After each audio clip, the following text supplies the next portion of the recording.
Salam sepak bola, salam damai dan sejahtera untuk kita semua. Kembali di ruang sepak bola Paulus S. Logan.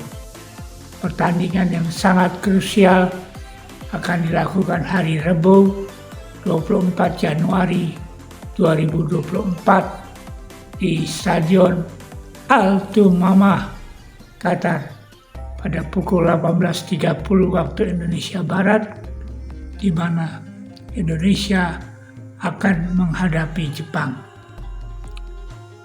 Posisi klasemen grup D saat ini, Irak memimpin.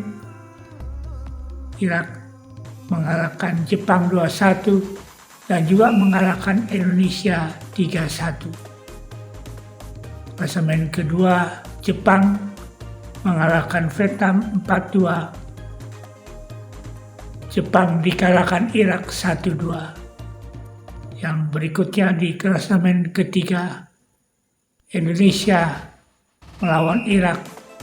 Indonesia kalah 1-3 dan Indonesia mengalahkan Vietnam 1-0, dan nantinya Indonesia akan melawan Jepang adalah pertandingan yang menunjukkan khususnya di grup D. Jelas Irak sudah memimpin sebagai juara grup D, di mana akan diperebutkan nantinya Jepang dan Indonesia sebagai runner up. Dan kalaupun kalah, mereka pun punya kesempatan untuk menjadi peringkat ketiga terbaik dari 4 peringkat ketiga.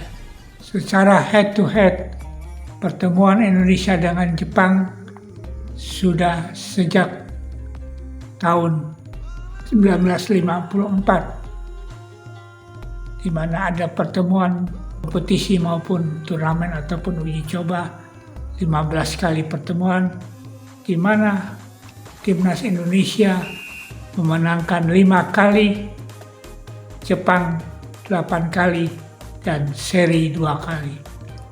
Kemenangan terakhir timnas Indonesia adalah dalam uji coba di Gelora Bung Karno pada tahun 1981, di mana Indonesia menang 2-0 dan gol-gol diciptakan oleh Bambang Nurdiansyah dan sahabat saya Berti Tutuarima.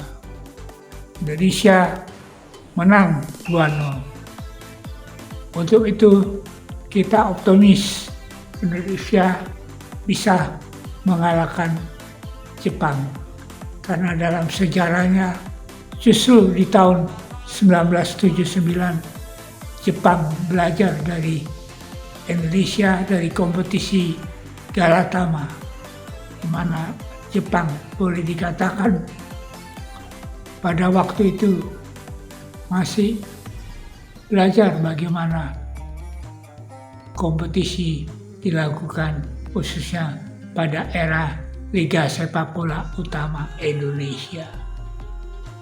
Saat ini Jepang diisi oleh pemain-pemain yang bermain di kompetisi Eropa, khususnya Wataru Endo yang bermain di Liverpool sebagai midfielder dan tampil cukup bagus. Sebelum membela Liverpool, Wataru Endo punya catatan bersama VfB Stuttgart. Nama Wataru Endo akan selalu dikenang dengan indah oleh fans klub asal Jerman tersebut. Wataru Endo jadi salah satu pemain senior yang penting bagi Jepang. Sejak menjalani debut 2015, Wataru Endo sudah mempunyai 55 caps. Timnas Jepang di Piala Asia saat ini berjumlah 25 orang dengan pelatih Marayasu. Dari persiapan uji coba 5 pertandingan menjelang Piala Asia 2023 ini di Qatar, Jepang telah melakukan uji tanding sampai 5 kali dan memenangkan pertandingannya semua. Bahkan terakhir Thailand dibantai dengan 5-0. Tapi secara performa pada penampilan yang pertama dengan Irak di grup D, Jepang kalah 2-1. Kalau dari life cycle declining perjalanan tim sepak bola yang 5 kali terus-menerus menang, akhirnya mengalami declining, boring, dan tentu saja akhirnya pada puncaknya Jepang dapat dikalahkan oleh Irak 2-1. Dan ini adalah sepak bola. Begitu juga tim Indonesia dalam perjalanannya kalah di pra-Piala Dunia dengan Irak 5-1 dan bermain 1-1 dengan Filipina. Piala Asia AFC 2023 ini debut Indonesia kembali kalah dari Irak 3-1. Tapi pemain-pemain muda Indonesia Garuda Muda ini performanya lebih meningkat dan lebih baik, sehingga pada pertemuan dengan Irak dapat melakukan perlawanan dan kalah tipis 3-1.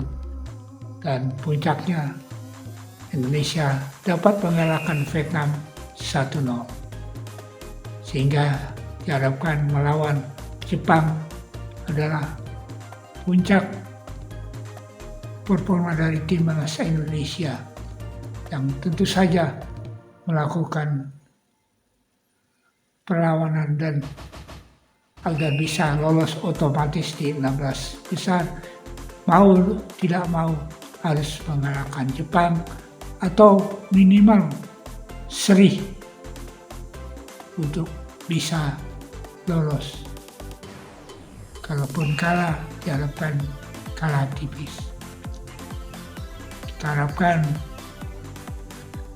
Ari Hernando sebagai goalkeeper dan kawan-kawan dapat melakukan performa terbaik seperti melawan Vietnam, di mana dua winger, Kapten Asnawi Mangku Alam dan Pratama Arhan dapat bahu-membahu dengan Jordi Amat yang kemungkinan sudah sembuh dari cederanya dan diharapkan bisa tampil kembali.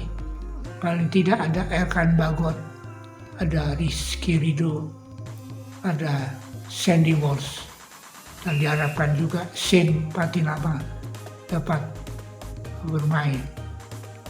Di tengah Indonesia cukup solid, di mana ada Ivar Jenner, Marcelino, dan dibantu oleh Rafael Strike, dan tentu saja Sintayong dapat menurunkan Ramadan Sananta sebagai striker, karena diharapkan tim Indonesia akan melakukan yang terbaik, di mana nantinya kiri kanan bisa diisi oleh pemain-pemain yang secara rata-rata muda dan masih bisa berkembang, ya, seperti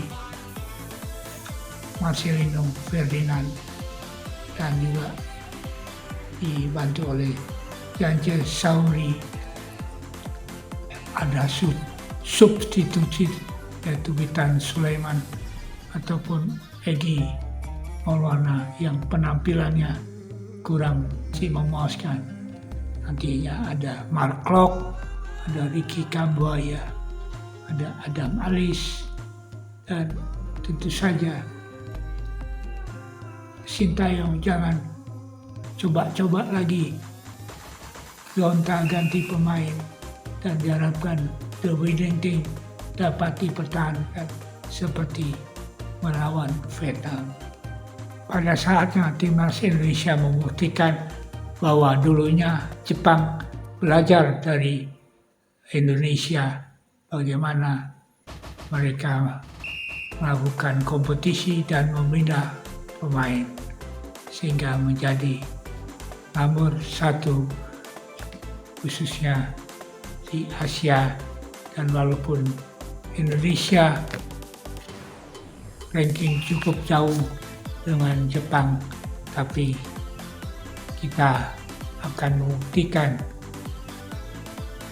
walaupun Jepang di ranking FIFA saat ini 17, tetapi Indonesia 146, kita bisa melakukan sesuatu karena sepak bola adalah bundar. Mari kita dukung dan doa agar Indonesia untuk pertama kalinya bisa lolos di kejuaraan Piala Asia Senior di Qatar di tahun 2023 yang saat ini berlangsung, dan sudah ada 13 negara yang lolos ke 16 besar. Tinggal Indonesia dan beberapa tim mendapat kesempatan untuk bisa bergabung, terutama ada kesempatan di peringkat ketiga terbaik di grup secara keseluruhan. Kita doakan dan dukung tim Indonesia untuk bisa lolos, dan tentu saja ini membuat Indonesia bersama Thailand akan menyongsong di 16 besar. Terima kasih. God bless. Tuhan memberkati kita semua. Amin.